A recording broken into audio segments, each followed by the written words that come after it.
Hey everyone, tonight we're starting with a sound, a faint click, a wheeze of old plastic, and then testing.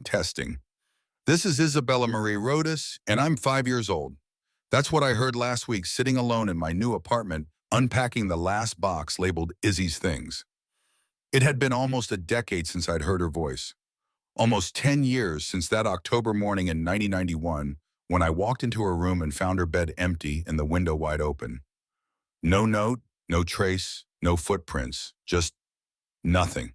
They said she was probably taken, abducted in the night, that I must have left the window unlocked, that we lived in a safe neighborhood, but nothing is ever that safe. The FBI combed the woods behind our backyard. Dogs sniffed until their noses bled. Neighbors volunteered. Reporters swarmed our porch for weeks, and then the world moved on. Except I didn't. I never got to say goodbye. And now, years later, I press play on a forgotten toy recorder and hear a voice that had lived only in my memory, my daughter's voice. Here's the part you won't believe: that tape, it led me to the truth. And the truth, it's darker than anything you've imagined. You might not survive this story with your sense of trust intact, but I survived living it, barely. So before you get too comfortable, take a moment to like the video and subscribe, but only if you actually enjoy what I do here.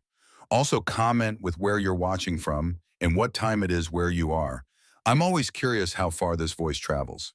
Now turn off the lights, maybe turn on a fan for some soft noise, and let's begin tonight's journey together. The recorder was heavier than I remembered. It wasn't the name brand one we'd promised her for her 5th birthday, just a budget version from Toys Plus. She hadn't cared. She'd recorded everything: morning stories, songs she made up, fake interviews with our cat. I used to find cassette tapes stuffed into couch cushions and under her pillow. After she vanished, I boxed everything. Couldn't bear to throw it away. Couldn't bear to look.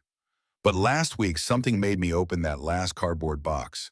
I was officially moved into my new apartment, 2 bedrooms, 2nd floor, 5 minutes from the hospital where I work nights. The extra room was meant for storage. Boxes marked Keepsake, Holiday, and Izzy, favorites. I pulled that one forward. The moment I saw the recorder, red and white, slightly scratched duct tape over the battery flap, I felt dizzy, like I'd stepped sideways in time. I clicked play. At first static, then her voice, that lisp. Testing. I dropped to my knees. The tape wasn't long, maybe 5 minutes.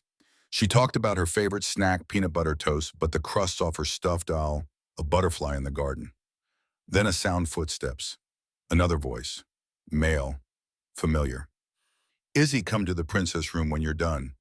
Remember what I promised. Then we can go get your My Little Pony. The tape ended with a loud plastic click.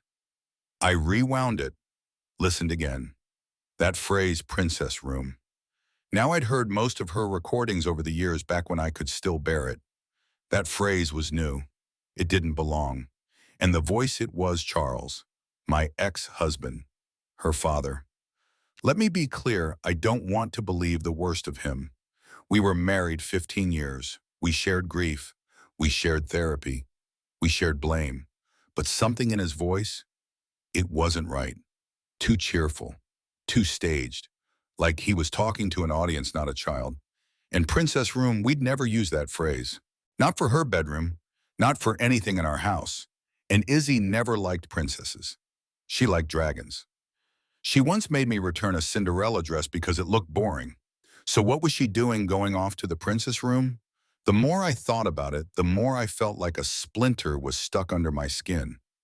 Just deep enough that you can't see it, but every moment is a dull, aching wrongness. I needed answers. And maybe I just found the thread to pull. It's strange how memory clings to the small things. The smell of crayons, the whir of a box fan, the sound of duct tape sealing a moving box. Earlier that day, I'd been at the old house, technically Charles's now. We were dividing things amicably enough. After a decade of growing apart, we didn't have the energy to fight. I'd taken my old nursing files, textbooks, and a few things from Izzy's room. Charles had helped load the boxes into my Civic. We'd stood in the driveway like 2 actors at curtain call, smiling, nodding, pretending the scene hadn't fallen apart years ago. I didn't think much of it at the time, but now the phrase from the tape was stuck in my brain like gum on a shoe, the princess room. It made my skin crawl. I had to go back. So that night I did. Told Charles I left some paperwork behind. He said he was at therapy, gave me permission to use my key. The house was dark when I arrived. Quiet. Furniture all in the same place, but the air felt different. Stale. As if the house had exhaled the moment I left it. Upstairs, Izzy's room was just as we'd packed it, mostly empty now, but pink walls and butterfly decals still clinging to the paint. I walked in, turned on the light. That room had stayed frozen in time for years, but now it didn't feel like a time capsule. It felt like a soiree. I looked around the closet corners beneath the window. Nothing, until I saw the wardrobe. It wobbled. I put a hand on it, felt the uneven weight. One leg didn't touch the floor fully. Odd, since Charles was obsessive about stability. He once redid an entire bookshelf because it leaned like it had opinions. I gave the wardrobe a light push. It shifted more than it should have. The floorboard under it creaked differently, a hollow sound, like it wasn't attached to the foundation. A tiny shiver ran up my arms. I crouched, ran my fingers under the wardrobe base. There was space, a gap that hadn't been there before. It was the first time in years that I felt fear that wasn't just grief in disguise. And it was only beginning. The floor under the wardrobe didn't just creak, it responded. I pressed my palm against it and felt a faint give, like something weighted just beneath. Not rot, not poor construction. Something deliberate. You know that feeling when you're about to open a closet you haven't looked in since moving day and you're almost sure you didn't leave anything weird inside, but then you hesitate anyway. That's where I was, crouched in my daughter's old bedroom at the intersection of memory and suspicion, hand on a floorboard that suddenly felt like it was keeping secrets. I looked behind the wardrobe. Just drywall and baseboard. Then again, drywall can lie. The wardrobe was lighter than expected, empty now, of course, since I'd packed Izzy's old clothes that afternoon. Still, it groaned dramatically as I rocked it, and I had to whisper an apology to the walls for waking the ghosts. With a bit of shimmying and swearing, PG rated, I promise I managed to move it 2 feet away from the wall. What I saw made me sit down hard on the floor. A section of the baseboard had been cut, not sloppily, but with almost surgical precision. The floorboards beside it were slightly warped, as if lifted and reset. And the smell, not moldy, not earthy. It was plastic and something older, like VHS tapes and forgotten air, which, as it turns out, is exactly what it was. Let me pause here and give you your moment of aging-related wisdom. Never ignore your house's creaks, especially if you've lived there a while and they suddenly start sounding like they're clearing their throat. I pulled up on the loose board. It lifted with a quiet snap. Beneath it was a shallow cavity no deeper than my elbow, with dust-lined cardboard boxes stacked in uneven rows. The first one I grabbed was labeled in black marker, Princess Room Volume 47, and I didn't know what the N meant. At the time, I assumed it was some internal catalog thing Charles had made up. But more on that later. I opened the box. Inside were tapes, dozens of VHS cassettes, some black, some translucent. Each one labeled the same way, Princess Room Volume Numberboard in. No case inserts, no studio markings, just handwritten labels and the awful realization that whatever these were, Charles had gone to great lengths to hide them. I sat there surrounded by these boxes, heart racing in a way it hadn't since the night Izzy disappeared. A different fear, less about the unknown and more about the possibility that I already knew. I had 2 choices, call Charles or go find something to play one of the tapes. You can probably guess what I did. Now, for your quirky fact of the part, the average VHS tape can hold up to 6 hours of footage if recorded in extended play. That's 360 minutes of potential horror per cassette. And there were over 100 boxes. I made a quick decision, grab one tape and play it in the living room. The TV was still there, along with Charles's ancient combo player that he refused to throw away because DVDs are a phase. I took the tape marked at Princess Room, Volume 47, and headed downstairs. The air felt heavier the further I got from Izzy's room, as if every step through the hallway added another pound to my conscience. I slid the tape into the player. It whirred to life, and then static, followed by a low hum, then a scene. The camera was steady clearly on a tripod. The setting was familiar but wrong. Pink walls, sure. A small bed, yes. But this wasn't Izzy's room. The angle, the dimensions off. It looked like a replica. Like someone had tried to recreate her space from memory, but hadn't gotten it quite right. Then she entered. Izzy, my daughter, my missing girl. Except she looked different, more subdued, like someone had pressed mute on her personality. She walked in carrying a stuffed unicorn I remembered throwing away after the move. Hi, Daddy, she said softly, barely audible. Off camera, Charles replied. That's my girl. Are you ready to be my princess today? I stopped the tape. I ran to the kitchen and threw up in the sink. Look, there are some phrases you hear that split your life in two, before and after. Ready to be my princess today was one of those. I didn't need to watch more to understand what was going on. I didn't want to. The fact that the camera had been positioned not handheld but set up told me more than I ever wanted to know. I tried calling Charles. Straight to voicemail. I called again and again. Then despite everything I did, what so many women are trained to do when horror knocks on the door, I second-guessed myself. Maybe there was an explanation. Maybe this was not what it looked like. Spoiler, it was. Debatable academic phrase, time confirmation bias can prevent recognition of abuse, especially when the perpetrator is intimately trusted. That's from a study I once skimmed during a mandatory hospital trauma training. I didn't understand it fully then. I do now. Because in that moment, even with the tape paused on my daughter's haunted face, I wanted to believe in Charles. I needed to. He'd built Izzy's crib, painted those pink butterfly decals, stayed up through her fevers while I worked night shifts. How could the same man create this? I knew I needed help. This wasn't something I could reason through or handle alone. So I did the only rational thing left. I picked up my phone and dialed 911. Now, just a quick joke to break the tension. Why don't ghosts use dating apps, eh? Because they can't handle rejection.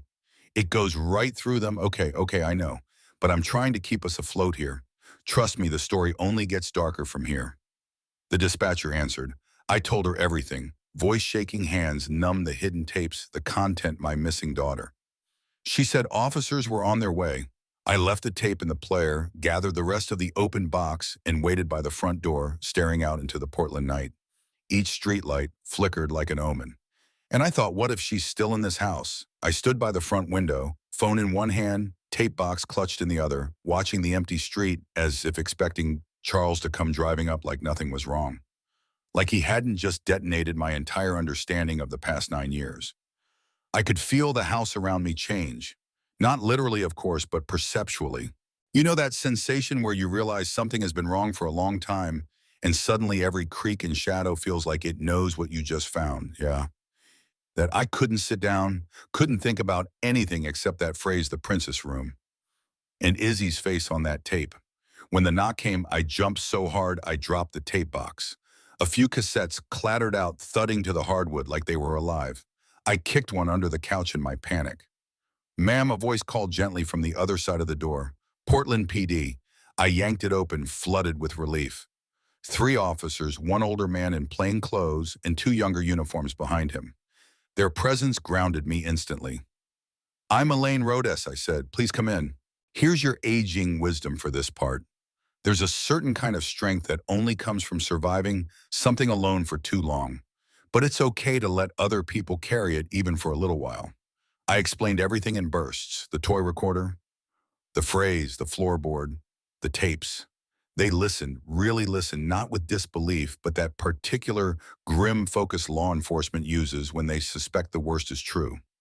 The older man introduced himself as Detective Morrison. Quiet, thoughtful, carried a small notebook and a much heavier presence. We'd like to see the room, he said. I led them upstairs to Izzy's old bedroom. The boxes, the wardrobe, the loose floorboard, all still there. Morrison crouched, ran his fingers along the edges of the hidden space.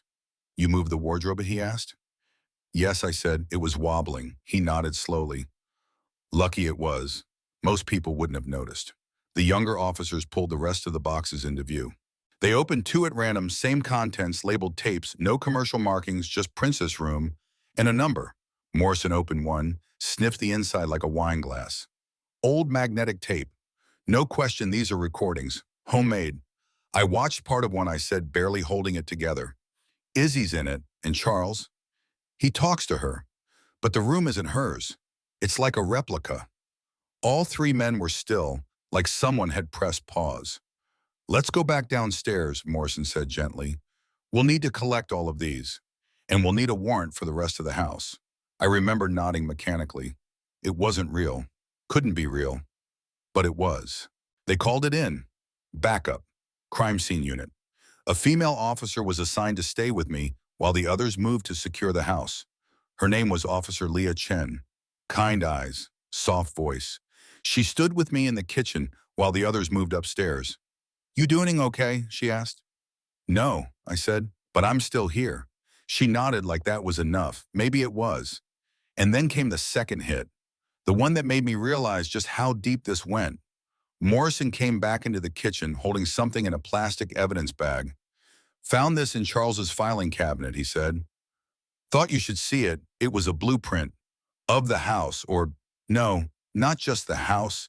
It was labeled Road S Residence, Basement Renovation Plans 1994.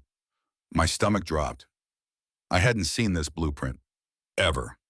And in '94, we were still very much married. It shows a false wall, Morrison said. Hidden panel, separate wiring for lighting. Looks like it's soundproofed. I couldn't breathe. You're saying there's a secret room in the basement, I whispered. We're about to find out, he said. Quirky fact time, and yes, it's real. The U.S. Fire Administration recommends that all basements have two exits, not for secret horror dungeons, but for safety during emergencies. Charles had ignored that little suggestion, for reasons. The officers moved carefully, methodically. I stayed upstairs, white-knuckling the armrest of the living room couch, while feet thudded through the house above and below. Chen sat beside me, didn't talk, just kept her presence solid and calm. Then came a sound not loud but distinct, the crack of splintering wood, followed by heavy movement, then Morrison's voice. Call forensics. We've breached a panel. There's a second room. My heart stopped. Izzy, I whispered, though I wasn't sure if I meant her body or something else. I stood, but Officer Chen gently guided me back down. Not yet, she said. Let them clear it first. So I waited. I don't remember how long, could have been 5 minutes or 50. All I remember was the sudden return of noise footsteps on the stairs, someone moving quickly. Morrison came into the living room, his face unreadable. We found it, he said. It's pink, soundproofed, small. There's a bed, a camera, and he looked at me searching for a gentle word. Couldn't find one. It's staged, like a child's room. That's when my knees gave out. Let's hit our required academic phrase here. Trauma compartmentalization is a psychological process in which the brain hides overwhelming events from the conscious mind to preserve functionality. I think I lived in that space for a decade, and now the wall had cracked. They let me see the room. Eventually, after they made sure it was empty, after they confirmed there were no more traps, after they removed a few objects that they didn't want me to see, it was behind the washer and dryer behind a false panel in the basement. The pink paint was faded but unmistakable. The fairy lights unplugged, the bed child-sized, and on the mattress, a stuffed unicorn, the same one I knew I'd thrown out. I stepped inside one slow foot at a time, like entering a memory or a tomb. There were no windows, no vents, no exits, just one way in, one way out. And I finally understood what I'd been living above for the last 9 years. The moment I stepped into the pink room, everything in my body tried to turn back. My lungs forgot how to breathe. My hands started to shake. But my feet knew I had to go forward. Forward was the only way out of the past. The room was wrong. Not just because of what it meant, but because it was intentionally childish. As if someone had watched a commercial for a little girl's bedroom and recreated it from memory with none of the warmth. A cartoon imitation of safety, pink walls, fairy lights along the ceiling, a mattress on the floor covered in Disney princess sheets, slightly yellowed with time. There was a toy box in one corner, its plastic cracked, but still holding dolls, some missing arms, one melted slightly on one side. A chipped vanity mirror. Stickers on the walls, crowns, tiaras, talking animals, and a camera tripod in the corner. I wanted to scream, but nothing came out. Here's your aging-related wisdom for this part. Time doesn't soften horror. It just wraps it in cobwebs. You still feel it when you brush past. Morrison was quiet behind me. I could feel his presence, heavy, watching not just the room, but me. You don't have to be in here, he said softly. I do, I said. I lived above this. I have to know what I missed. He nodded and stepped out, giving me space. I moved around the room slowly, taking everything in, like I was cataloging a crime scene, even though I wasn't trained for that. I guess grief is a kind of training. On the small desk was a coloring book, unfinished pages, child's scrawl. I flipped it open. A page was labeled in shaky marker, "Happy Day with Daddy." The picture drawn below showed two stick figures.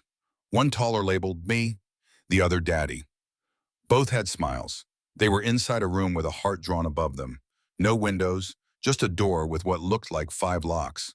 I turned the page. This one was titled, "When I Get a Baby." My stomach dropped. The drawing showed a crib. Inside it, a round head with a smiley face. Next to it was the stick figure girl again. The words underneath were even messier. "I will be a good mommy like Daddy says." I closed the book, and I cried. Finally, I let it happen. I sat on that child-sized bed in that haunted room and let myself fall apart. Here's your quirky fact for this section, and trust me, it has context in Victorian England. Dolls were often used to teach young girls maternal instincts. Little girls practiced caring for their children so they'd be better mothers later. They called it training for womanhood. Charles took that concept and twisted it into something unspeakable. I looked around the room again. It wasn't just decorated for a child. It was trapped in childhood. Everything frozen like he never let her grow up, or didn't want to see her do it. On a tiny bookshelf was Corduroy the Velveteen Rabbit and Goodnight Moon.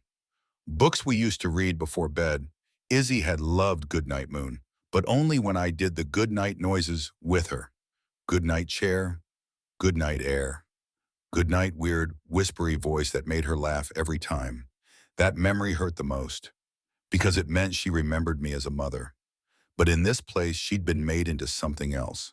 Officer Chen called down from the top of the stairs. "Detective, we've got something," Morrison responded, then looked at me. "You okay to step out?" I nodded, maybe. I didn't know anymore. He helped me up the stairs. As we reached the main level, Chen met us with a box in her hands. Cardboard old damp on one corner. "We found it in the garage's crawl space," she said, "buried under insulation." She handed it to Morrison. He opened it.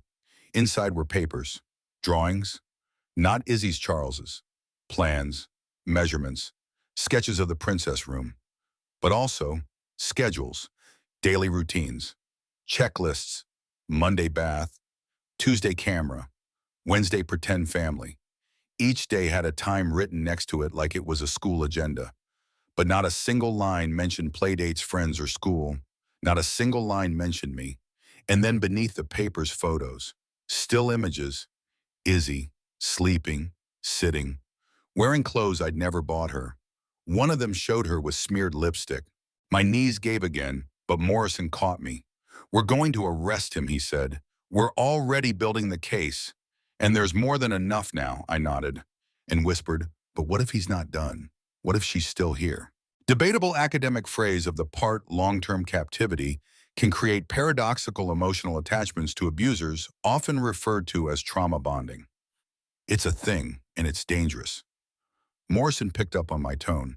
"You think she's alive?" he asked. I looked him straight in the eye. "I think she never left this house." That got his full attention. We searched every room, he said, but slowly. Basement, attic, all the crawl spaces. "Have you checked behind the renovations?"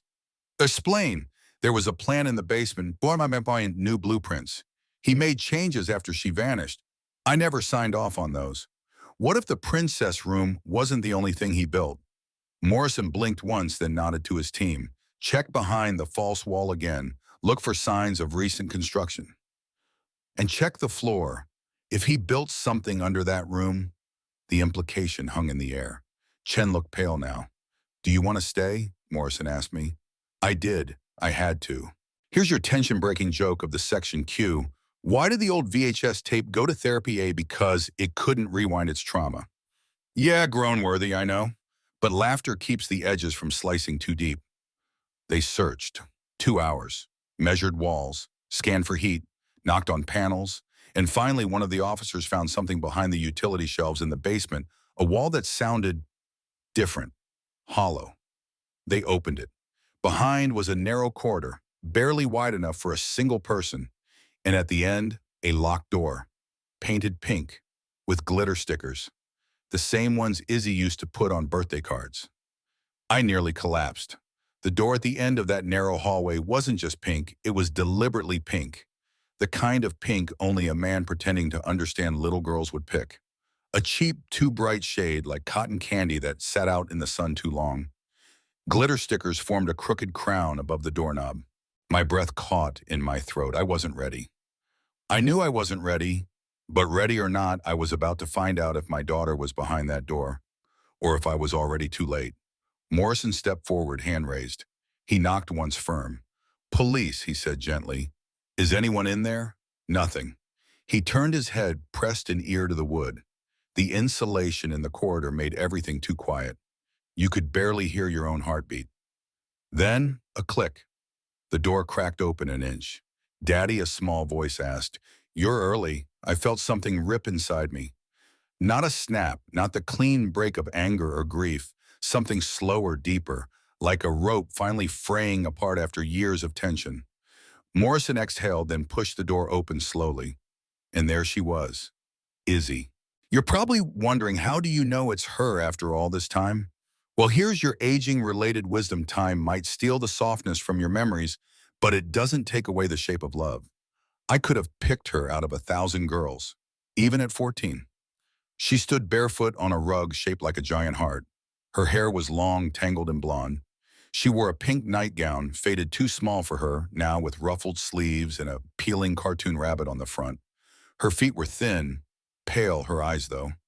Her eyes were Izzy's, wheat and impossibly brown, still a little too big for her face the same way they were when she was 5. But her expression wasn't what I'd imagined all these years. It wasn't relief, it was terror. "Who are you?" she screamed, backing against the far wall. "No, no, no, Daddy said you're all dead." She tried to shove the door closed, but Morrison stepped inside, hands raised. "You're safe," he said, his voice steady and low. "We're here to help. You're not in trouble." She sobbed, covering her ears. "No. Daddy said the bombs fell.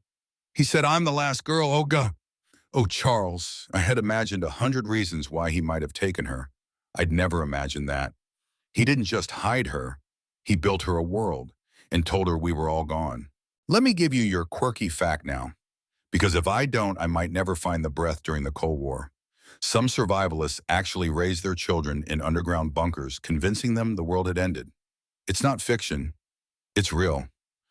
And Charles had read every one of their manuals, apparently. Izzy didn't recognize me. Why would she? She hadn't seen my face since she was 5. And in that moment, all I could think to do, the only thing my heart knew, was drop to my knees. "Izzy," I whispered. "It's Mommy." She froze, like I'd spoken in a dream language. "No," she said.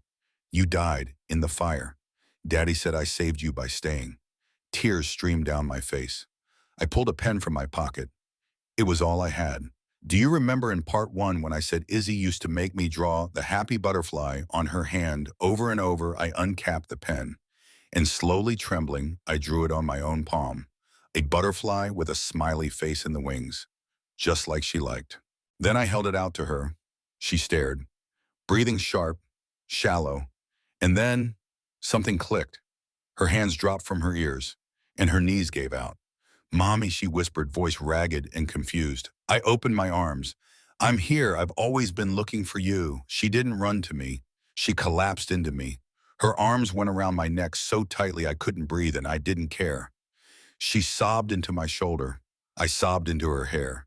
And all the years that had broken us scattered like dust. Debatable academic phrase time. Institutionalized isolation impairs developmental cognition and can create alternative belief systems rooted in fabricated authority structures. Translation: if someone lies to you long enough, you start to believe their world is the world. Izzy had been raised on a lie, a bright, glitter-covered survivalist fever dream lie, and Charles, he'd created a society of two: king and princess, father and daughter, builder and keeper. I didn't want to know what else she'd been taught, What else she'd been trained to believe was normal, but I knew I'd find out. Morrison stayed back, letting us sit together on the floor of that too-pink room. Izzy trembled in my arms like a deer cornered by headlights. "I don't understand," she whispered. "He said everyone was dead. He said I had to be ready to have a baby someday, that it was up to us." I closed my eyes. Pain surged behind them like waves against a cracked dam. "You don't have to understand yet," I said. "You just have to come with me. But the world's gone. No baby, it's still here. It's waiting for you." Officer Chen brought down a blanket and wrapped it around Izzy's shoulders. Paramedics arrived a few minutes later. One of them, a kind-eyed woman, knelt and gently checked Izzy's vitals while speaking in a soft sing-song tone. Izzy clung to my side the whole time. "She's underweight," the paramedic whispered. "Signs of long-term malnutrition, but she's stable. We'll need to get her to the hospital." Morrison nodded. "I'll ride with her," I said. "Of course," he replied. "But first, we need to find Charles." I turned slowly toward him. "He's not here?" I asked, somehow surprised. "No," he said. "And based on what you just told us—" He didn't finish the sentence.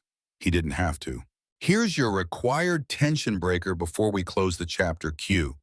What did the sticker say to the glitter? A stick with me and we'll shine." Yes, that one's for Izzy. She loved puns. Still does, I hope. As the paramedics led us upstairs, Morrison was already issuing orders into his radio. APB, Charles Rhodes. Suspected abduction, dangerous. Possibly armed. Associates unknown. We climbed out of that pink corridor of horror, out of the basement, out of the lie, and into the light. Izzy's eyes hurt when we reached the porch. She squinted up at the sky and whispered, "It's so big." I held her tighter. "It always was," I said. "You're just seeing it again." We rode in silence to the hospital, not because we didn't have anything to say, but because no words felt big enough. Izzy sat next to me in the ambulance, wrapped in two thin fleece blankets they'd scrounged from the ER stockroom. Her legs dangled off the edge of the cot, feet bare and pale. Outside, the city moved as it always had, blinking stoplights, glowing gas stations, bored people walking their dogs. It didn't know what had been hidden beneath it, that a child had grown up believing she was the last human left on Earth. Inside, time moved differently, slower, stickier. Izzy kept whispering questions. "What's that sound? Why are the lights so bright? It is the sky. Real."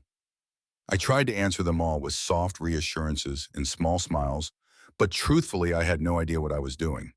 There's no parenting book for this, no podcast for how to reintroduce your daughter to civilization after she's been trapped in a faux Disney bunker for 9 years. Still, I held her hand like an anchor, even though between us, I was the one drifting. Here's your aging-related wisdom for this part. Sometimes surviving is the only goal. Processing can wait. Healing can come later. But survival, that's now.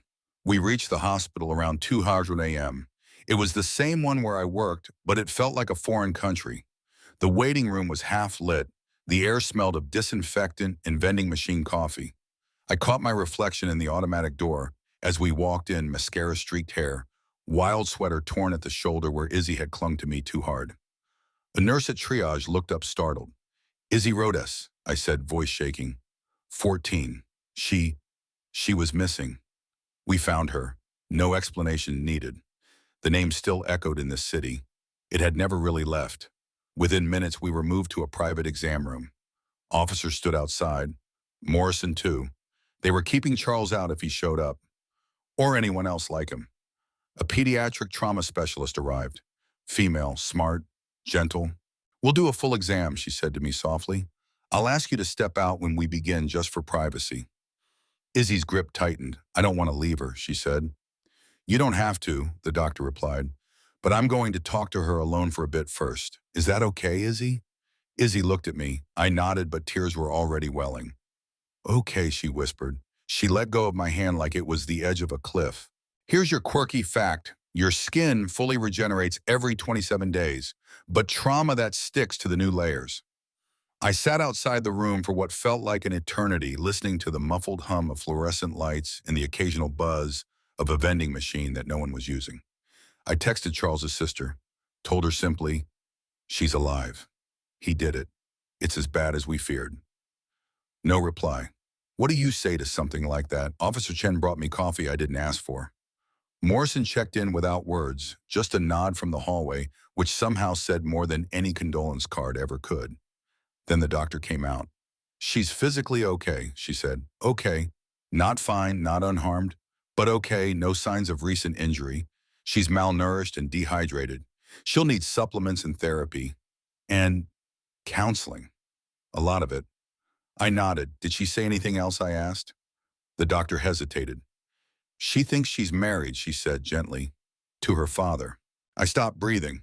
Here's our debatable academic phrase of the part coercive entrapment, especially in isolated environments, can lead to perceived consent under duress, a survival mechanism, not genuine agreement. She said he told her the world ended, the doctor continued, that it was their responsibility to rebuild, that the way they lived was beautiful, not wrong. My jaw clenched. She has no frame of reference. I said more to myself than her. He kept her trapped in a worldview. Exactly. The doctor took a long breath. She's still a child in many ways, but she's also a teenager. Developmentally and emotionally, there's a lot of conflict in her. Don't expect her to act like the Izzy you lost or the Izzy you imagined she'd become. I nodded again. I wasn't sure I could imagine anything anymore. The only thing real was her hand in mine and the overwhelming ache to keep it there. Morrison pulled me aside as soon as I stepped back into the hallway. We've located Charles, he said. My stomach turned. Where? Not far. Riverside Drive. We're prepping a team now. What's he doing? Morrison didn't look away. Holding a meeting, he said. We think it's part of a group, men who exchange tapes, content victims. I stared at him like a ring. A fellowship, apparently. They call themselves Family Sanctum. I laughed. A bitter, broken sound. Of course they do. Let's ease off the horror a second because I promised you 3 light jokes per part. Here's one cue. What did the child psychologist say to the fairy tale villain? Let's unpack your castle-sized issues. You're welcome. We left the hospital under escort. Izzy was cleared for short-term release. CPS would step in soon, yes, but for now, she needed her mother. The staff agreed unanimously, and as we got into the police vehicle, a quiet thought settled into my bones. She's alive. That should be enough. It is enough. But it's also the beginning of something longer. Because Charles was still out there, and this fellowship of his, that was just the next layer. The police SUV hummed quietly as we pulled out of the hospital's parking lot, and its interior lights dimmed to keep Izzy calm. She leaned against me in the back seat, too tired to speak. Her small hands curled into fists under the blanket. Her body hadn't stopped trembling, even when she slept. The world outside moved like nothing had changed. Gas stations still glowed fluorescent at 3 a.m. A teenager skateboarded down an empty sidewalk. Sprinklers ticked quietly in front of someone's lawn. But for me, for Izzy, the world had cracked open like rotten wood, and the rot was still inside. Here's your aging-related wisdom. People don't always snap. Sometimes they rehearse evil so long, it just becomes their new normal. You don't build a secret room and raise your child in it overnight. That's planning. That's obsession. And Charles, he'd had years of practice. Morrison rode in the passenger seat. Officer Chen drove. Both were quiet. Morrison had his phone out reading incoming texts with grim efficiency. At one point, he looked back at me and said, "We've got a location, a house on Riverside Drive. He's there now with others. Our team's surrounding the place. No alarms. We're going to take them quietly." I nodded, barely breathing. Izzy stirred beside me. "Where's Daddy?" I froze. Her voice was soft, not mournful, just confused, still tangled in that terrible fog Charles had wrapped around her brain. "I don't know, sweetheart," I said, "but he's not coming back."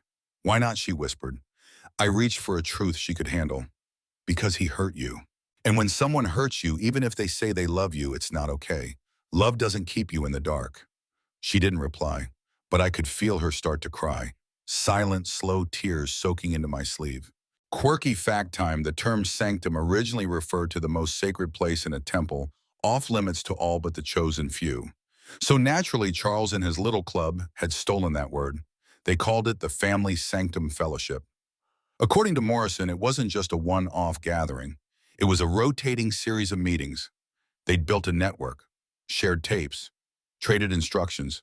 And Charles, of course, was a ringleader. The star contributor, Morrison had said.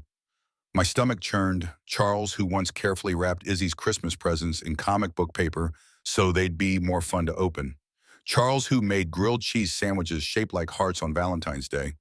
Charles, who called himself Daddy in a voice too calm to ever raise suspicion. It didn't make sense, and yet it made too much sense.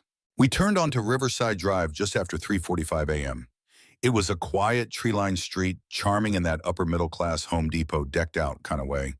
The kind of street where dads mow the lawn in cargo shorts and neighbors nod politely while collecting their mail. But tonight, police cars boxed in the block. Lights were off, officers moved in silence, like wolves closing in on their prey. Morrison turned to me. Stay in the car, of course. He looked at Izzy. You doing okay, kiddo? She blinked at him, startled. You're not in the tapes. No, he said gently, I'm real. And then he stepped out, disappearing into the quiet chaos beyond. You know that feeling when you hear a sound you recognize, but in a place it doesn't belong? That's what it felt like watching Charles walk out of that house surrounded by officers. He looked the same, gray in his beard now, but still strong, still calm, still dangerous. He didn't fight, didn't yell, just let them cuff him like it was a board game he'd agreed to play. Behind him came others, 6, maybe 7 men, all various degrees of bland. Some looked terrified, others smug. One was even laughing. They'd been caught watching one of the tapes, one of the hundreds, and now they were being taken away. Not fast enough, not nearly fast enough. Here's your debatable academic phrase. Deviant group behavior is sustained through mutual reinforcement and normalization of shared delusions. In other words, get enough monsters in a room and they start believing they're a church choir. Charles glanced back once as they put him in a cruiser. And for a split second, his eyes met mine through the windshield. He didn't scowl, didn't flinch. He smiled, like he still thought he'd won. I turned away. Izzy was curled against the door asleep again. But I noticed her grip on my sleeve had tightened. She felt him. Even unconscious, she felt him. That's how deep his reach still was. Here's your joke because we need one cue. Why don't cult leaders ever play hide and seek? Because good luck hiding when you always think you're the center of the universe. Okay, maybe that one's more bitter than funny, but appropriate. Morrison returned to the car around 4:15 a.m., jaw tight. We got them all, he said. 8 total. They were watching tapes when we arrived. There's a whole bookshelf of labeled recordings. Thousands of hours. Any idea how many victims, I asked? He hesitated. We don't know yet. Some of the tapes are newer than Izzy's disappearance. There may be others. Others? Morrison nodded. There's a bigger operation. And Charles was producing content. He may not have been the only one keeping a child in captivity. I couldn't speak. I just couldn't. As we drove away from that street, now a crime scene, I looked back one last time. The porch lights still flickered. And for just a moment, I thought I saw something move in an upstairs window. A figure. Small. Blinking. A child. No. Just a reflection. Or, I hope it was. Because if it wasn't, then we weren't done. Not even close. Back at the station, everything felt slower, quieter. Like the adrenaline had finally burned itself out, leaving only cold exhaustion in its place. Izzy and I were shown to a private waiting room, small with chairs too firm, and a vending machine that only took exact change. She curled up on one of the seats with her blanket and stared at the wall. Her expression unreadable. I'd seen that look before on trauma patients in the ER. It wasn't shock, it was shutdown. The human mind has this uncanny ability to flip a breaker when the circuits get too hot. Izzy's breaker had been flipped for years. And now in a matter of hours, the lights were trying to come back on all at once. I sat beside her, not speaking, just breathing. It felt like the only thing I could do without breaking something. Here's your aging-related wisdom. Sometimes survival doesn't look like strength. It looks like sitting still long enough to keep from falling apart. That was me. That was Izzy. That was probably everyone in that building. Morrison returned a little while later, a binder under one arm, his tie slightly loosened, eyes red from too many hours without blinking enough. He pulled a chair in front of us and sat down. We've processed the tapes from Charles's house, he said. About a third were duplicates. Another third were unlabeled. But the rest, he hesitated. That tiny pause where a professional becomes human again. There's content going back at least 12 years, encoding material with Izzy. I didn't respond. Couldn't. I just stared at the floor where the shadows were gentler than the truth. He slid a photo across the table. A still frame. Izzy, maybe 7 or 8, sitting on the edge of that child-sized bed, wearing a tiara. Her eyes were blank. She didn't remember this, I whispered. She was trained, Antoine Morrison said. He created rituals, repetition, a belief system that erased what didn't fit. He paused. We also found letters that made me look up. From Charles' number, from the others. Group members. They wrote to each other, discussed techniques, swapped, reviews. He didn't have to explain what they were reviewing. I looked away again. Morrison pushed the binder toward me. Elaine, I don't expect you to read this now, but I want you to understand what we're dealing with. This wasn't just Charles, this was organized. How many? I asked, my voice thin. He took a breath. Nationally, we don't know yet, but this family sanctum has chapters in at least 5 states, and the materials we've recovered. He shook his head. They're more extensive than anything we've ever seen outside of federal cases. Debatable academic phrase time, distributed deviant networks often rely on banal presentation to mask extreme pathology. Translation evil hides behind khakis and barbecue invites. Charles had been the guy who lent neighbors power tools. He'd fixed our minister's deck. He'd built birdhouses for the local scout troop. And at night, he'd stepped into a different role. A director, a captor, a monster. He hadn't just hidden Izzy, he'd built a stage around her. Izzy tugged my sleeve. Mommy, I turned startled. Yeah, baby. Am I in trouble? No, I said immediately, trying not to let my voice crack. God, no. She looked down. I did what he said, even when I didn't want to. I didn't stop it. My chest constricted so tight I thought my ribs might crack.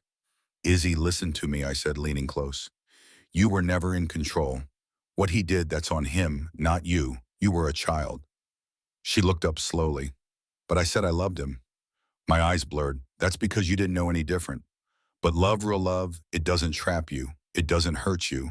And it never, ever asks you to keep secrets that make you feel small. She didn't say anything, but she leaned her head against my shoulder, which was enough. Quirky fact for this part. The average child's brain forms 700 new neural connections per second in early development. You know what that means? If you lie to a kid long enough, you can rewire their reality. Charles had spent 9 years doing exactly that.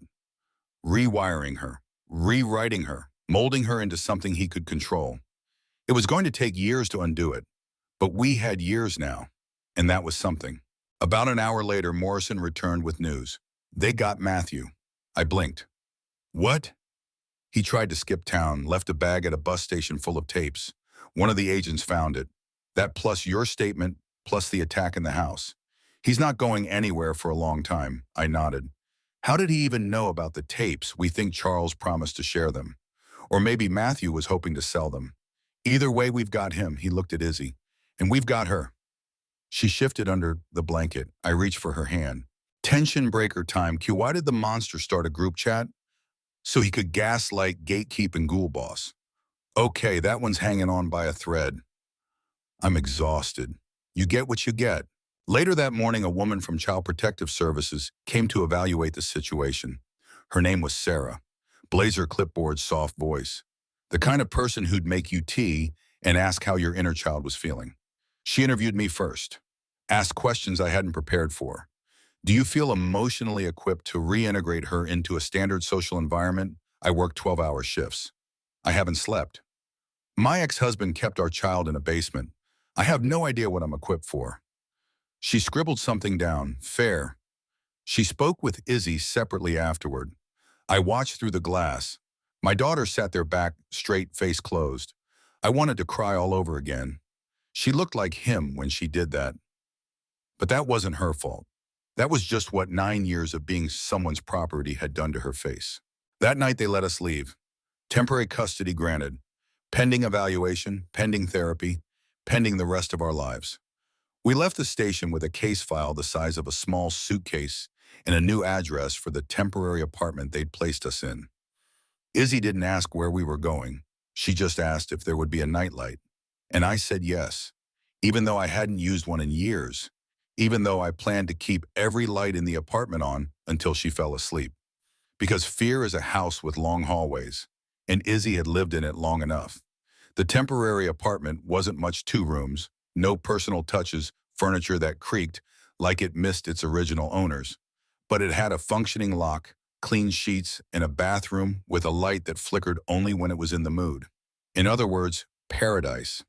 Izzy walked through the space like it was a museum exhibit.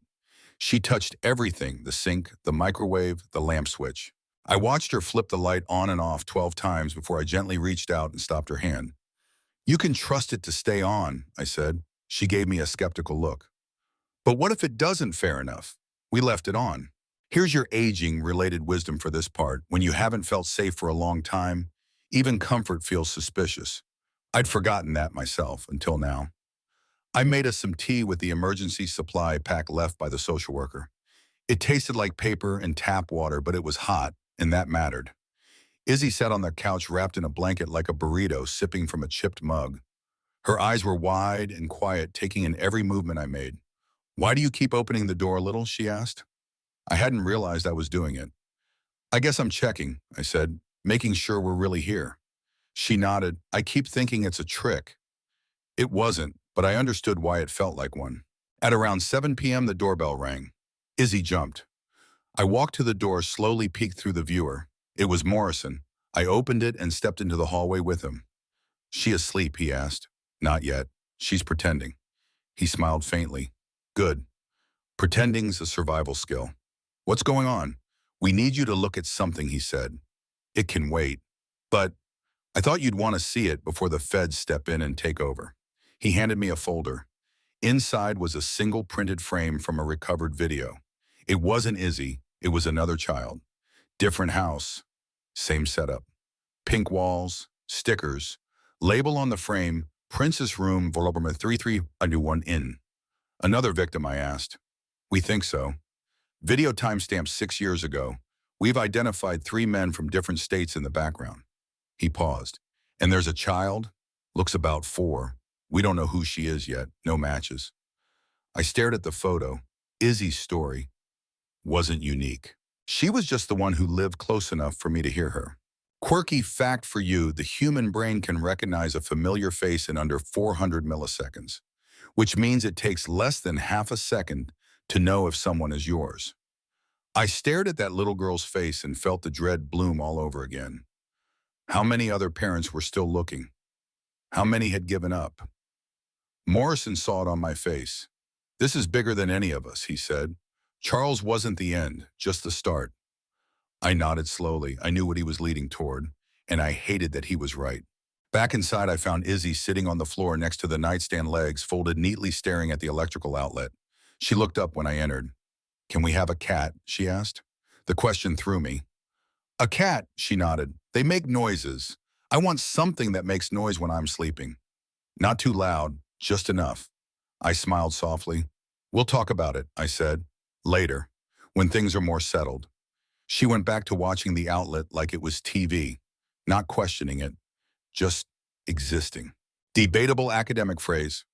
Post-captivity environmental desensitization often results in the emotional flattening of novelty stimuli. Translation: if everything used to hurt, then nothing feels exciting anymore. I watched Izzy blink at a plugged-in charger like it might jump up and bite her. She didn't know how to be a teenager. She barely knew how to be a person. But she was trying, and that counted for something. Later that night, after I finally coaxed her into bed, I sat on the floor outside her room with a notepad in my lap and too many thoughts in my head. Here's what I wrote. Replace her toothbrush tomorrow. Ask doctor about long-term therapy options. Research legal steps for permanent custody. Try not to cry when she calls him daddy. Don't scream when she says she misses him, because she would, and I'd have to live with that. Now your light joke, because God knows we need the oxygen. What do you call a support group for reformed cult leaders? A troll plus alt plus delusion. Around midnight, she whispered through her door, "Mommy, are you still there?" "Yes, baby. I'm here." Silence. Then, Will you still be here tomorrow? I pressed my hand to the door. I will be here every tomorrow. I heard her settle back onto the mattress. Then quiet, real quiet. For the first time in 9 years, I listened to my daughter fall asleep in safety, and I stayed on that floor all night, just to be sure.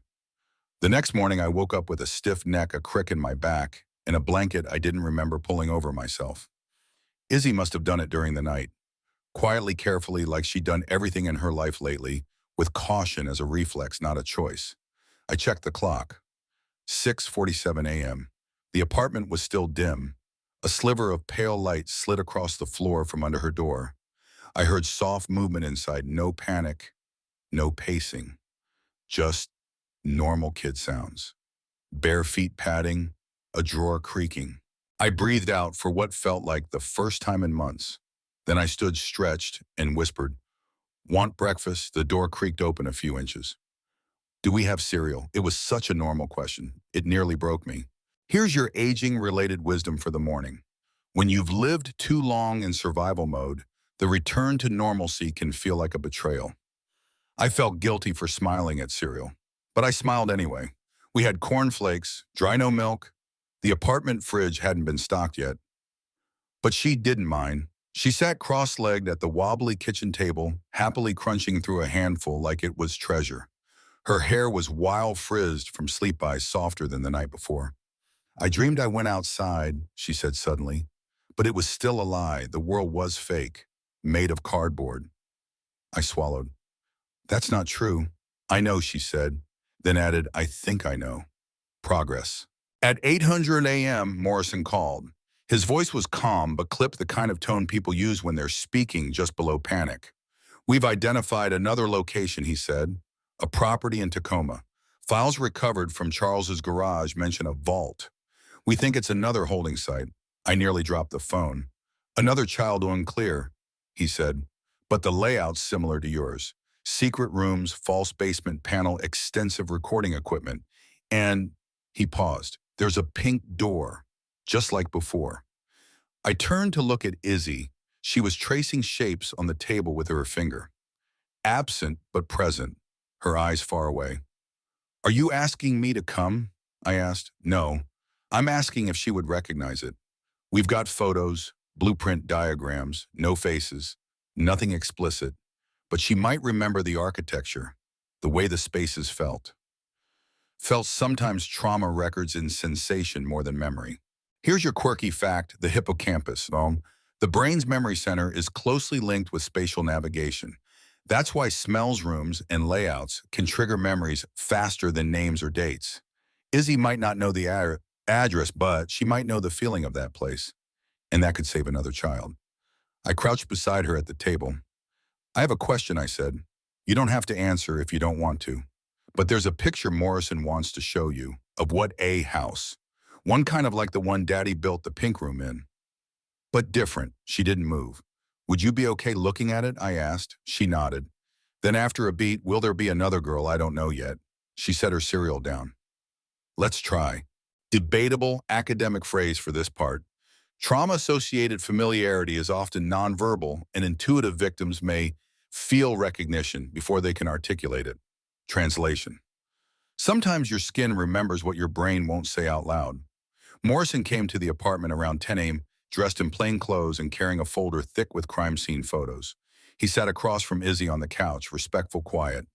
He opened the folder and laid out only 3 images: a hallway, a pink door, a small windowless bedroom. Izzy stared at them, jaw tight. "That one," she said, pointing at the hallway. "It smells like paint."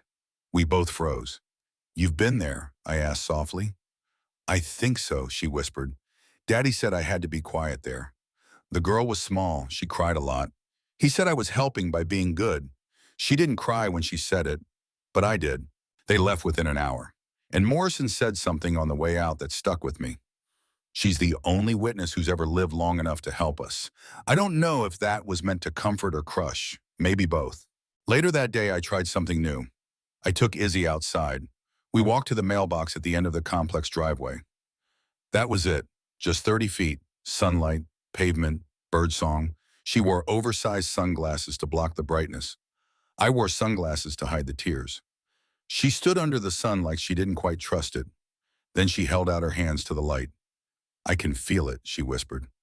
Yes, I said. That's the point. Okay, you earned your tension breaker cue. What do you call a haunted house full of ex-cult members? A Airbnb believable. It's dumb, I know. But I'm not sorry. That night, she asked if we could go somewhere different, somewhere with trees. I didn't ask why. I just nodded. Because wherever we go from here, it's going to be together. And together, we just made it one more day. One more pink door left behind. One more step back into the world. It was Saturday when we drove out to the forest trail near Mount Tabor. I didn't tell Izzy that I used to walk those paths when she was gone, back when I still believed she might be somewhere outside. I just told her it was quiet and there were trees. She wore my old hoodie sleeves too long and a pair of sunglasses again. She held my hand the whole time, not tight, not like she was afraid, just steady, like she wanted to make sure I wouldn't vanish. The sky was cloudless, which felt wrong, honestly. I wanted a little gloom, something to match the weight we were still dragging behind us. But no blue skies, chirping birds, and joggers with perfect posture kept trotting by like none of this ever happened. We walked in silence for a while before Izzy asked, "Do the trees remember things?" I smiled. "Probably more than we do." She nodded like that made perfect sense. Here's your aging-related wisdom. The past doesn't just live in your mind. It lives in the way your body flinches, the way your heart hesitates, the way your breath catches when someone shuts a door too hard. Izzy's shoulders still tensed when someone laughed nearby. She still jumped when a dog barked. But she didn't run. She didn't retreat. That's progress. And it counts. We found a bench near a slope of ferns and sat down. She looked around like she was waiting for a camera to reveal itself. Like this might be another stage set, another fake world. But nothing happened. Just wind. Just trees. Then she reached into the pocket of my hoodie and pulled out a cassette. The cassette. The red and white one from the toy recorder. I took it, she said. I didn't mean to, I just couldn't leave it. I nodded. That's okay. Do you still have something that plays it? Oh, I admitted. Not anymore. We sat there a while, her rolling the cassette between her fingers like a worry stone. I think I recorded over it once, she said. By accident. Probably something important, I joked. I think I was singing about cereal. We both laughed. It felt like breathing for the first time. Quirky fact of the part. Cassette tapes store information magnetically. Technically, your voice is iron oxide dust arranged by a tiny magnet. Memory held together by particles. Izzy's entire childhood, what she could remember of it, had been preserved in plastic and in pain. But here she was, feet swinging off a bench in a public park asking about cereal. That's resilience. That's what Charles could never erase. We talked about little things for a while. Whether birds could get sunburns, they can't mostly. Whether squirrels knew each other by name, probably not. Whether we could get a cat and name it Dr. Waffles. Yes, she asked if I still had her old unicorn. I think so, I said. It's probably in storage. Her voice was quiet. I'd like to sleep with it. Just once, just to see if it still feels the same. I made a mental note to tear through every box I owned the second we got home. Then gently she asked something else. Do you think Daddy loved me? I didn't answer right away. Here's your debatable academic phrase. Perpetrators of long-term abuse often express genuine emotional attachment to their victims, blurring the line between control and affection. But none of that would help a child, especially my child. So I chose my words carefully. I think he loved the idea of you, the version he could control. But real love isn't about control. Real love means letting you grow. She didn't respond, but she didn't look away either. She just held the cassette tighter. We stopped for ice cream on the way home. Her first real outing in the world. She didn't know how to order. The clerk asked what size and she panicked. So I stepped in, ordered 2 mediums, and pretended we always did this. She took a bite of strawberry swirl and whispered, "It's cold." Usually is, I smiled. Then, but sweet, she didn't finish the whole cup, but she ate more than I expected. She even smiled at a baby in a stroller. A small, uncertain smile, but real. Here's your joke of the part Q. What did the trauma therapist say to the ex-cult member with a sweet tooth? You can't sugarcoat your past, but sprinkles help. That night, back at the apartment, she asked to hear music, not lullabies, something real, something outside. I turned on the radio, flipped through a few stations until we landed on something soft, Nora Jones, I think. Izzy listened intently, head tilted, like the music was being translated in real time. Then she asked, "Is she sad? Why do you think that?" "Because her voice is slow and tired." I smiled. Sometimes tired doesn't mean sad. Sometimes it just means honest. We sat in silence for the rest of the song. When it ended, she whispered, "I think I like honesty." I squeezed her hand. "Me too." Before bed, she drew a picture. Just crayons on printer paper. A house, two stick figures, one taller, one smaller, both smiling, no locks on the door, no cameras in the corners, no pink rooms, just windows, open, and trees, and a sun way up in the corner like she remembered from before. She handed it to me. "For tomorrow," she said, "in case you forget. I won't, I promised, but I tucked it into my drawer anyway, just in case." Monday came like it always does, rude, abrupt, indifferent to trauma. I woke up to the sound of Izzy brushing her teeth on her own. I sat up, blinked into the dim light of the temporary apartment, and waited for the moment to dissolve because even now, part of me expected all this to be a stress dream, that she'd still be gone, that I'd be back in her empty bedroom alone explaining to detectives that yes, I had checked the window. Twice. But it was real. She was here. And she was brushing her teeth with the kind of determination only a kid who hadn't had access to a toothbrush in nearly a decade could manage. "Mom," she called through the door, "did you know toothpaste has sparkle now?" I smiled into my pillow. "Everything's got sparkle now," I said. "You'll see. Here's your aging-related wisdom for this part. The world doesn't slow down for grief or healing, but sometimes if you let it, it'll hand you a tiny kindness at just the right time. Toothpaste sparkle counts." After breakfast, oatmeal with way too much sugar, we had a virtual appointment with Dr. Chen, Izzy's new therapist. Izzy agreed to talk to her for exactly 15 minutes. She even set a timer on my phone to keep the therapist honest. Progress in millimeters. I stayed off camera, but listened. Chen asked open-ended questions, warm and soft. "Do you feel safe? What does safe feel like? Can you describe something that made you smile this week?" Izzy's answer, "My mom said I could name our cat Dr. Waffles." Chen lit up. "That's a great name." Izzy shrugged. "He's not real yet, but I'm making room in my head for him. I wrote that down. I don't know why. It just felt like something I'd want to remember." After the call, we had lunch sandwiches and baby carrots, and then Izzy did something completely unexpected. She asked for a haircut. Short, she said, but not like in a hospital. Just shorter, lighter. I stared at her, blinking. "You sure?" She nodded. "It still smells like him."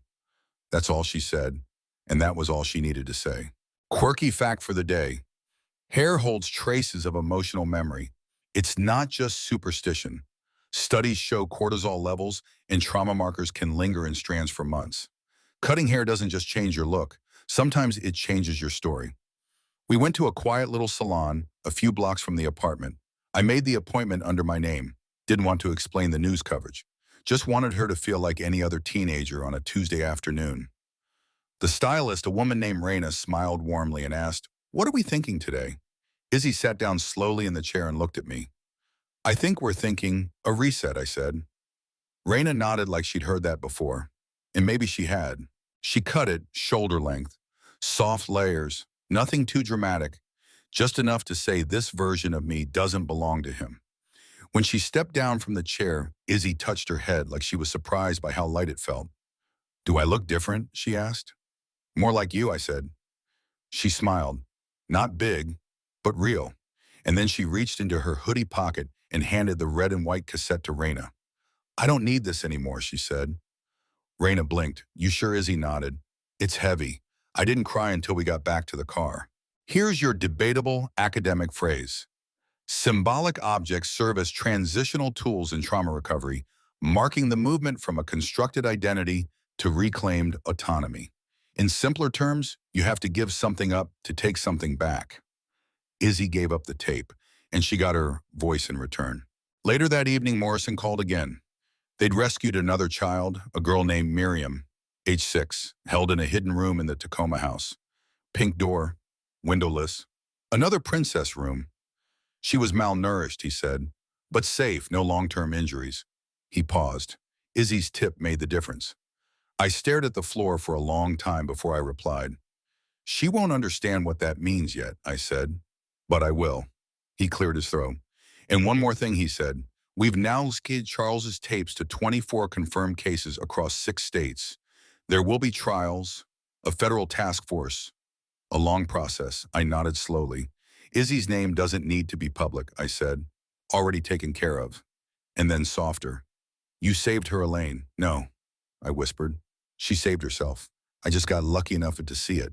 Here's your joke. And yes, it's the corny kind again. Q, why did the survivor refuse to become a motivational speaker? A, because healing is not a TED Talk. It's a Tuesday with cereal and a haircut. That night, Izzy drew another picture. This one was simpler. 2 stick figures, again. No house this time. Just a tent under stars next to a tiny cat labeled Dr. W. She handed it to me and said, I think we can go camping someday. Just not underground. I smiled. Deal. We taped the drawing to the fridge, because when the world finally starts listening, it's important to mark the days when you begin speaking again. She thought about that, then whispered, I'm not a princess, I'm a person. I smiled. That's a good start. Debatable academic phrase. Cognitive counterconditioning allows individuals to reframe previously accepted narratives, disrupting trauma loops and restoring agency. Translation, you get to tell your own story now, one sentence at a time. After dinner, Izzy found the unicorn doll. I dug it out of storage like I'd promised. She stared at it for a long time, then tucked it under her pillow. Not as a toy, not as a comfort, more like a witness. I think she remembers everything she said. Maybe, I replied, but she's on your side. Izzy nodded, and for the first time didn't sleep with the light on. Here's your tension-breaking joke, Q. What do you call a bedtime story in a trauma recovery center? A once upon a time with a licensed professional present. At 3 a.m. I woke up. Not from fear, just habit. I checked on Izzy. She was asleep, breathing evenly, unicorn tucked under one arm. Beside her on the nightstand was a drawing. 2 stick figures again. Same tent, same cat. But this time the background was different. It wasn't stars. It was a sun. Big, bright, and centered, not hiding in the corner anymore. The first time we went to a support group, Izzy wore sunglasses, indoors. At 7 p.m. in a community center with fluorescent lighting so harsh it made everyone look vaguely haunted. No one commented. The group was called Survivors of Shadowed Homes. Morrison had recommended it. Run by a woman named Carla, who looked like she'd survived 5 lifetimes and still managed to wear cardigans with cute buttons. You don't have to share, she told Izzy gently. You don't even have to speak. Izzy nodded, arms crossed, sunglasses unmoving. We sat in a circle, mostly women, a few men, all older than Izzy, most older than me. They shared in soft voices, little things, a scent that still made them cry, a song they couldn't listen to anymore, a closet they hadn't opened in years. One man talked about growing up with a father who believed punishment was a form of love. Another woman spoke about the sound of footsteps on stairs and how she still freezes when she hears them at night. Izzy didn't say a word. She just listened. But when we got in the car afterward, she took off her sunglasses. I liked the part about the stairs, she said. I smiled. Yeah, they used to mean he was coming. Now they just mean upstairs exists. That felt like progress, maybe even hope. Here's your aging-related wisdom. Sometimes healing isn't about being brave. It's about being available when the courage shows up. Later that week, I let her pick our Saturday movie. She chose Lilo and Stitch. I almost cried during the Ohana Means family part, but I kept it together by quietly stuffing my face with popcorn. Izzy didn't cry, but she reached over and held my hand during the scene where Lilo hugs Stitch and says, I'm lost. That said more than any tears could. Quirky fact time, Stitch's original design was based on a failed alien prototype from Disney's archives, meaning he literally started life as a rejected mistake. Somehow that made him even more perfect. We started creating routines, nothing fancy, just everyday anchors. Thursday equals taco night with an optional no sadness rule. Sunday equals walk in the park with one stop at the duck pond. Tuesday equals no expectations. She could stay in pajamas all day if she wanted. That last one became her favorite. Sometimes she used it to read in bed all day. Other times she'd rewatch old cartoons. One Tuesday, she spent 6 hours building a cardboard castle for Dr. Waffles. Yes, the cat is still imaginary. No, I haven't questioned it. But the cardboard castle was impressive. Even had a drawbridge and turrets. I asked if I could live there. "You're too tall," she said, "but I can make you a cardboard apartment next door." Fair enough. One night, she asked to see a photo album. I hesitated not because I didn't want her to see it, but because I didn't know what she'd remember or how it would land. We sat together on the couch. I turned pages slowly. Halloween costumes, first bike ride, Izzy holding a sparkler in the backyard, her front teeth missing, Charles holding her hand at the beach. She stared at that one, then said very calmly, "Delete him." I gently placed my hand over the page. "We can cut the photo later," I said. "Right now, let's just remember the sparkler." She nodded and moved on. Debatable academic phrase of the day. Narrative reframing in trauma recovery enables victims to contextualize events without re-identification with the abuser. Translation: you can keep the photo, just rename the memory. She started drawing again. Nothing elaborate, just pencil sketches in a spiral notebook. Mostly animals, but then I saw one of a girl standing on a ledge with the words, "Not a princess," a dragon in disguise. It hit me in the chest. I didn't say anything, didn't want to make it a thing, but later I stuck a note in her sketchbook. "You can fly whenever you're ready. Love, Mom." The next day I found a post-it stuck to my bathroom mirror, already practicing. At her next medical appointment, the doctor said she was doing remarkably well for her circumstances. I wanted to punch the word circumstances. Instead, I just asked, "What does remarkably mean in this context?" The doctor glanced at Izzy, then replied, "She's stronger than anyone expected." Izzy rolled her eyes. "I'm not strong, I'm just stubborn." We both laughed. That's how we survived, really. Not by strength, by sheer breathtaking stubbornness. Here's your light moment for the hour cue. What did the emotionally healing teenager say to the metaphorical demon? Not today. Satan, I've got therapy at 3. That evening she made dinner. Pasta, lumpy sauce, too much garlic. It was perfect. She served it with dramatic flair. Tonight's special is anxiety a la noodle garnished with growing self-awareness and an occasional need to scream into pillows. I raised my glass of orange juice. To survivors in seasoning. We clinked. And somewhere across the dining room, I swear I saw a cardboard cat nod in solemn agreement. Later, after the dishes were done and the moon was rising like a quiet promise, I sat in bed and stared at the ceiling. This is what healing looks like, I thought. Not fireworks, not big declarations, just garlic noodles and cardboard castles and sparkler photos with the background blurred. Izzy was already asleep. I peeked in on her one last time. The unicorn was under the blanket. A small paper crown rested beside it. I didn't put it there, which meant she had, and that meant more than she could possibly know. Izzy was ready to go back to school, not full-time, just one class twice a week. Art therapy with optional group check-ins, run by a trauma-informed teacher who said things like, "Let's normalize emotional landscapes," and decorated the whiteboard with pastel clouds. I offered to come with her the first day. She said no. Then 5 minutes before we were supposed to leave, she stood by the door holding my old cardigan and whispered, "Actually, maybe today you can." We walked in together. She didn't hold my hand, but she walked close enough that our shoulders brushed. That was enough. The classroom smelled like pencil shavings and citrus disinfectant.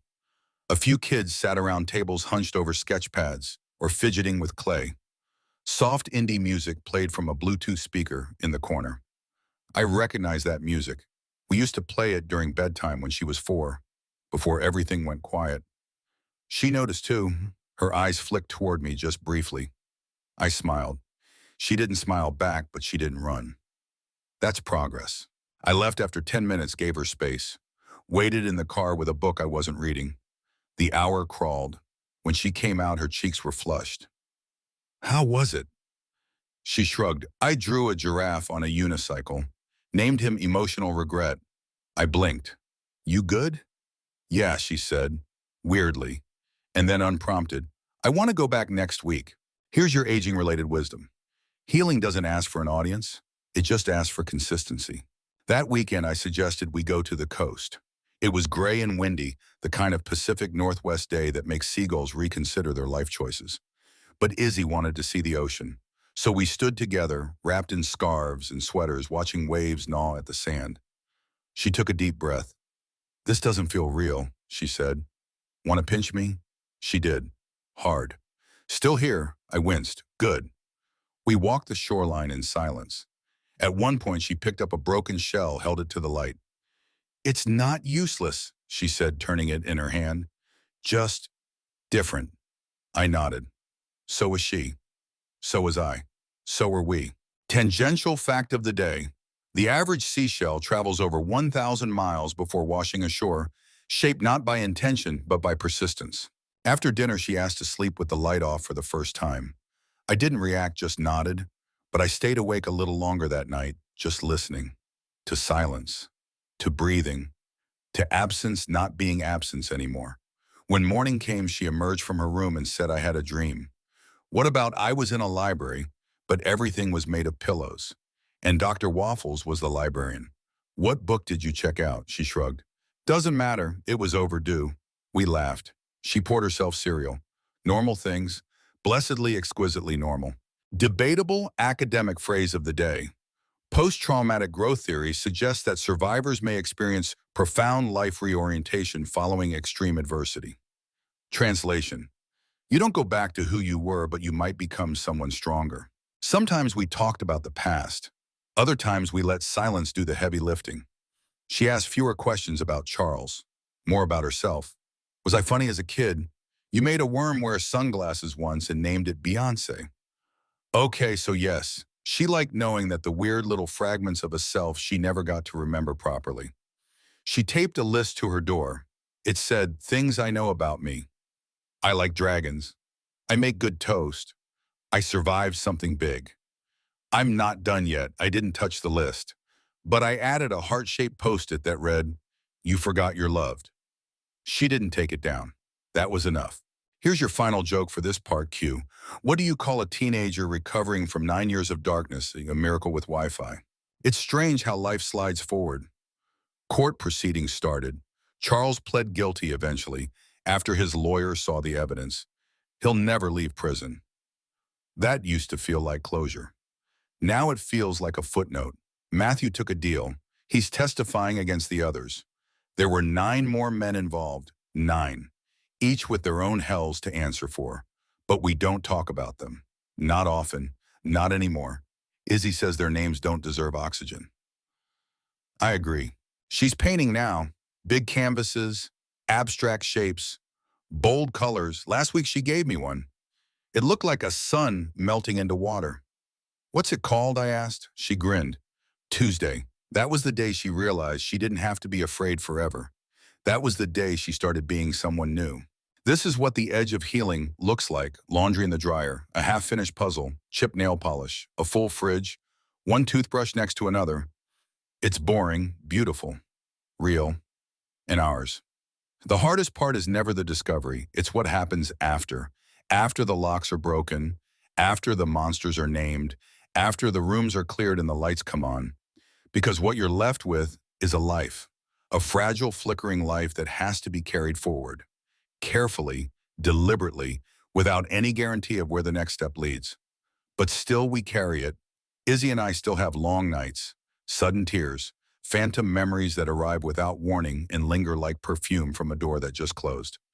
But we also have Tuesday mornings, art class, grocery lists, laughter over terrible knock-knock jokes, cups of tea that go cold because we're too busy talking. And that means everything. Some scars will fade, others won't, but they'll soften and stretch and change shape until they're just part of the landscape, like hills you learn to climb without losing your breath. We light candles now, not because we're scared of the dark, but because we know what it's like to live inside it and come out. And we keep the cassette recorder. Sometimes when Izzy's ready, we play the good parts. Her 5-year-old voice saying silly things about butterflies and chalk drawings. That tiny window into who she used to be before the world shifted sideways. and we sit together, hand in hand, grateful, wiser, not whole but healing. So if you're still here, still awake, maybe even still listening in the quiet, know this. No matter how deep the dark, someone out there is holding a light for you. Maybe it's a parent, a friend, a stranger. Maybe it's you. And maybe that's enough. Good night.